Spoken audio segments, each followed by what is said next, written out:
Hello, Metro Detroit golfers. I'm Chad Elledge. I'm Ben Bockin. And we are coming to you from the Golf Leadership Academy, and today we're going to bring you the Tuesday tip of the week. Having said that, there's a lot of you out there, love golf, want to do better. We want to share with you our most helpful tip that'll get more of you to play better golf. So Ben, what do you got, man? What are we going to do at home to help you play better golf? Oh, we are going to talk about the big idea today, everybody. So we like to refer to golf as a stick game. So essentially what you have when you're playing golf is you have a stick with weight on the bottom of it. So our big idea that we actually learned from Michael Hebron, he was a very big help, is to swing this weight freely back and forth. So if you notice right now, we have our jet stick that's being swung back and forth. We would consider this a swinging motion. So in golf, what we're really trying to do is we're trying to make sure that the ball is in the middle of that motion. This would be free swinging. Now let me demonstrate what a hitting motion might look like. So there's a lot of you out there that probably swing the club back, boom! You try to hit the ball at the bottom. That's not what we're talking about. If you're trying to hit the ball at the bottom, you might notice that you have club face control problems, center face contact problems, low point problems, the whole shebang. But if we can get you to be free while you swing this golf club or the weight back and forth, you're going to be shocked what happens on the back end. So, along with this weight swinging back and forth, Chad, so we talked about a free swinging motion here. What has to move back and forth with this weight? Your hands, your arms, your body, everything gets to go with the weight of the club. So what we're not going to do, what a lot of you do is you break the swinging motion into parts or pieces. And when you want to go play better, that's a shame, because if you break a swinging motion into parts or pieces, you then don't have a swinging motion anymore. So if everything moves back and forth with the weight of the club, we remove all the restrictions, we remove all the red tape, we don't try to keep our left arm straight or keep your head down, take away all the rules and just start trying to create a swinging motion where everything gets to move with. So Ben, show me what that could look like here, buddy. I'm going to take the jet stick. Sure. So here's a free swinging motion. So what I'm going to do is I'm going to start with a short motion here. So what I'm going to do is I'm just going to cradle the grip. So you're going to notice here there's no tension in the hands. And then I'm just going to let my hands and my body float back and forth with the weight of this golf club. So Chad, what are we noticing about the club face? So as my hands and my body actually move with the weight, what happens to the club face on the backswing? What I can see is that it opens, rotates, or starts to face the people at home. And then on the way through, we can start to see it rotate or go to the left. So what I see is a face that rotates or moves in a circle or an orbit around. So what are you saying here, that maybe the golf club knows how to square itself up as long as we don't interfere? That's exactly right. So the club face will rotate itself if you allow it, if you stay out of the way.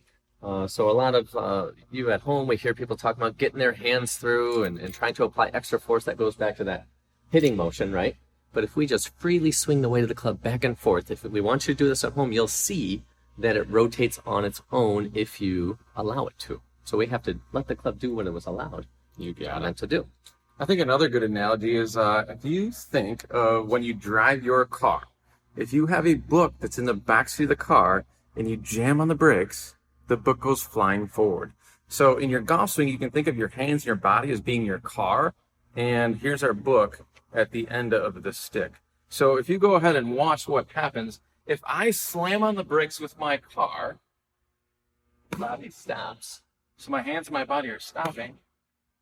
First thing I notice is the club actually hits the ground way behind the ball, but what we're trying to do is get a divot in front of the ball. Cool. So if everything keeps moving, the books will stay on the back seat of the car. Yep. And you'll have better low point control. You'll have more solid contact. It'll be all good. So what this is about is inertia. Now, I don't know what inertia is all about, but what I do know is that those books are going to go flying. So you have to keep everything moving. That's why keep your head down is one of the most destructive forms of golf help ever created. And everybody says it, everybody believes it true, but it just ain't so.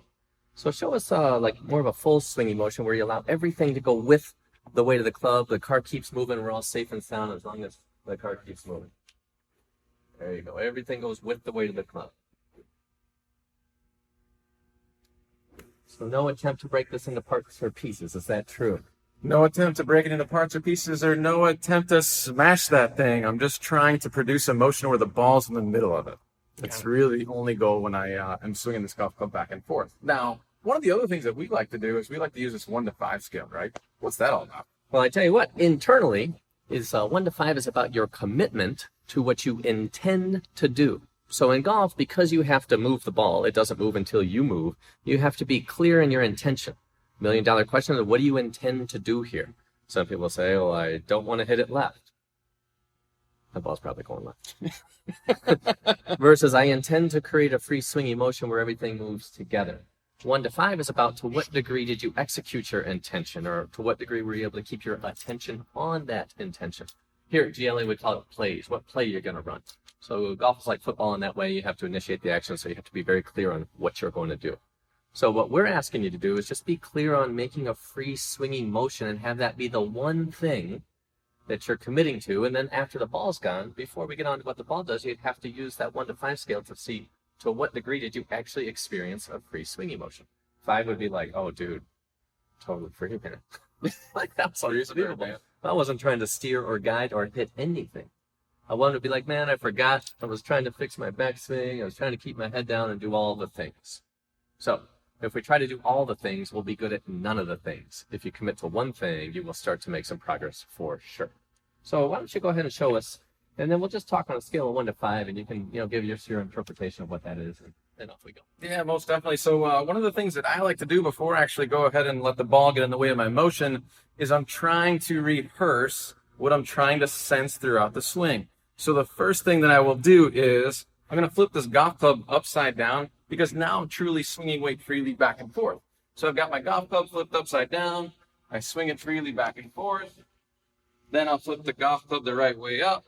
Free swinging motion back and forth, hands and body moving with the weight. So now I actually know the experience that I'm trying to chase. So now what I'm going to do is I'm going to make that same free swinging motion with the ball in the way.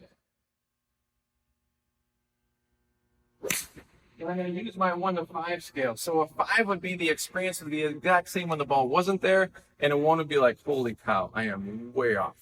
So I would give myself, I would say a 4. So I got a little bit distracted by the camera, but I was pretty close. So I was thinking a little bit about the camera, how is my swing going to look, as opposed to just committing to the free swinging motion. So I could do a little bit better job, but it wasn't too bad. So in one part, we're going to talk about the swing concept is free swinging motion. That's what we're really talking about here today. And the second part is we're kind of dovetailing into one of golf's mental skills, so it's just being able to commit to one thing at a time.